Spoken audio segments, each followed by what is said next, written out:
The next event in the pool is the medley, the first of the two. We're going to see the 200s, starting with the women, and some big names here right in the middle of the pool. Sydney Pickram and Kelsey Waugh with a strong supporting cast. Sydney Pickram has been pre-selected for this event because she won the bronze medal at the World Championships at the last big world race in 2019. So in theory, she actually doesn't have to win this to go to the Olympic Games. She's already going in this event, but there's pride on the line. And again, she hasn't raced in over a year-long course either. So she wants to get a good race under her belt and rehearse for Tokyo. I just heard the drums. That means they're ready to introduce the athletes. We'll start with lane 9. You saw that list on the bottom of your screen. Aya Yanvier, 21-year-old from the Point Claire Swim Club that we were just talking about. There she is. She'll have lane number 9. She was in the final of the 100 back earlier this competition. Ella Jansen from Etobicoke Swim Club, another youngster, 15 years of age. From that club, we'll have lane number 8. Swam a personal best in the heats. And in lane number 7, Tessa Sapusha from Oakville, now training in Markham.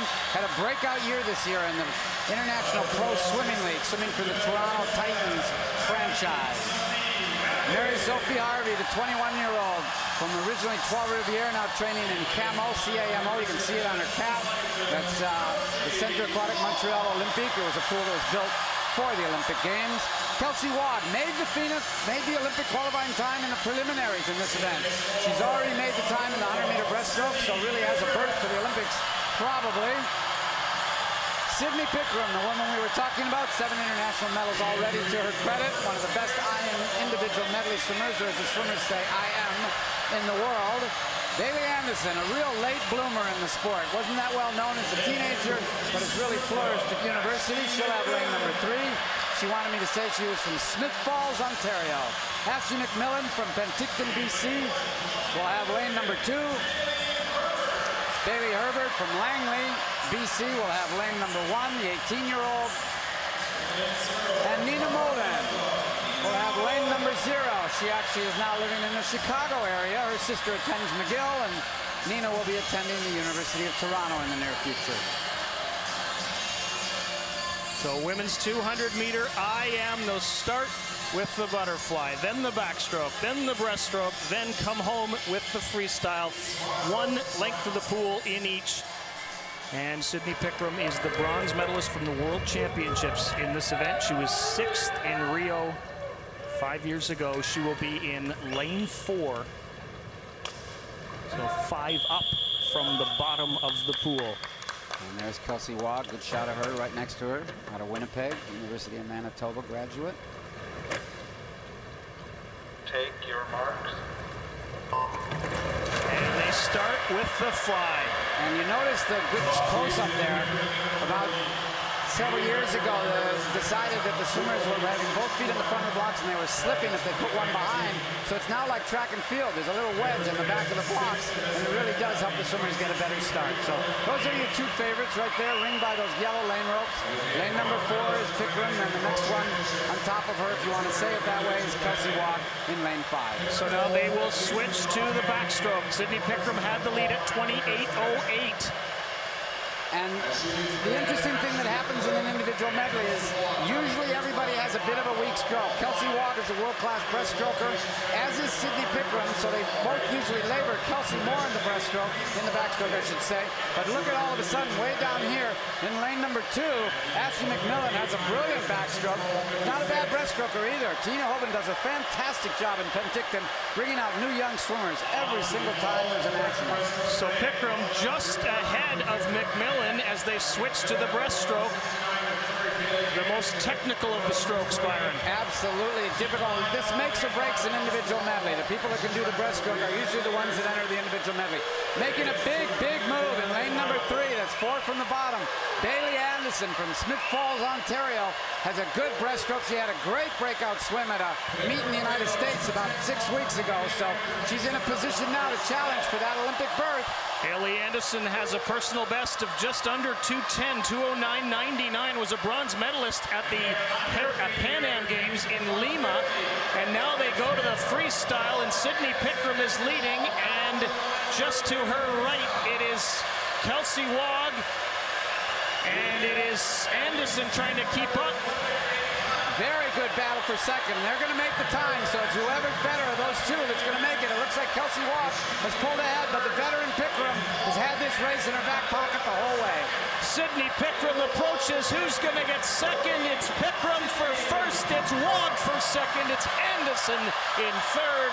Pickram's time 2:09.24.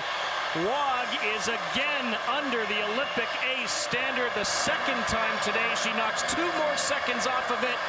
And Pickram and Wog will most likely represent Canada in Tokyo. They are provisionally qualified.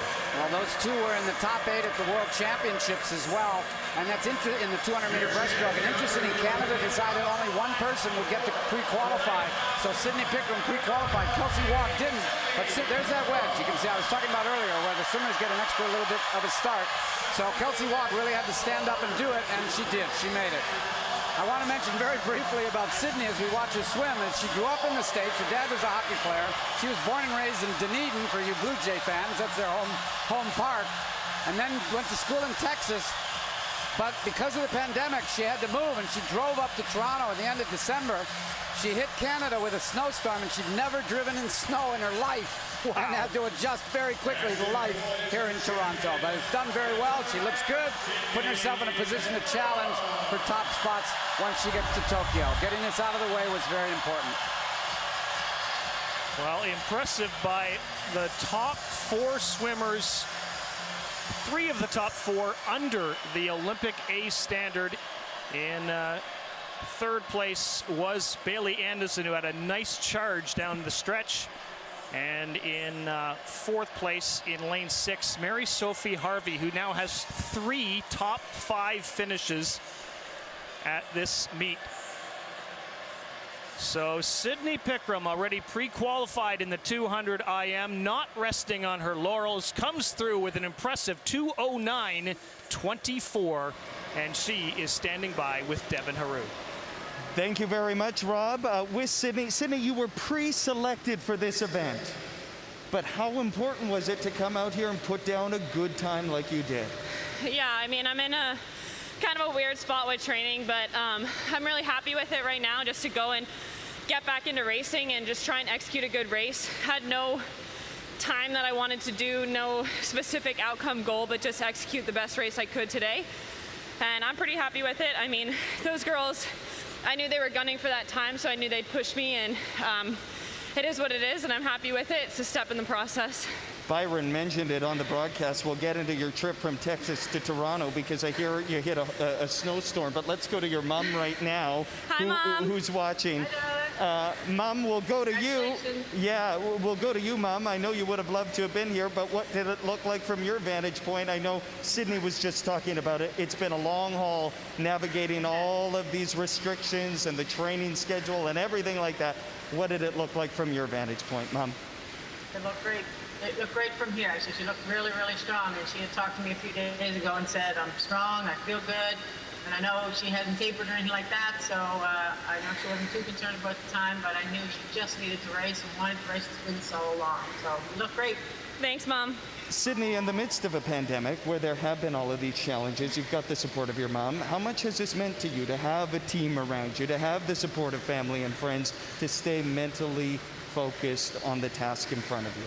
Oh, it means everything. You know, I haven't seen my mom in a long time. She's based in the States, so I can't really see her. She helped me move here. I called her, gave her 4 days notice, and said I'm making the move to Toronto.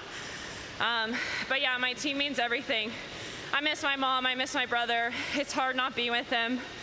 The last 2 weeks have been tough. I lost someone who's like a second mom to me. Her service was a couple of days ago, but talking to their family, I just knew I needed to be here. I knew I needed to race. My last phone call was her making sure that I was going to push my best for the summer, and that's what I'm going to do. And you know, the support of my team is everything. I couldn't do it without the High Performance Center. Adopted me in the family really quick. Ben, Ryan have been awesome. They have my regular weekly vent sesh because I'm pretty crazy and I just need to get my head on straight. But yeah, it means everything to me. What a share. Thank you for that, Sydney. Mom, we'll go to you for the last word. When you hear your daughter talk about that and through all of this, a message to her as she sets her sights on Tokyo. Well, she knows what she's doing. She's put in the hard work. Always has put in the hard work. She relies on people to help her, and she's just remarkable. She surprises me, and at the same time, I'm not surprised either how she does. So I'm very, very proud of you, Sydney. Good luck. Miss you terribly. Hopefully see you maybe in the fall. Yeah, I love you. Bentley's waiting for you to get up here and to watch the Olympics from my house in Toronto. The best dog sitter on the planet is there. So I love you. I can't wait to see you. I don't know when, but it's coming. To the both of you, Can't wait to thank get you. back to Canada. Thank you very much to the both of you. Congratulations, Thank Sydney. you. Thanks, and Gig'em.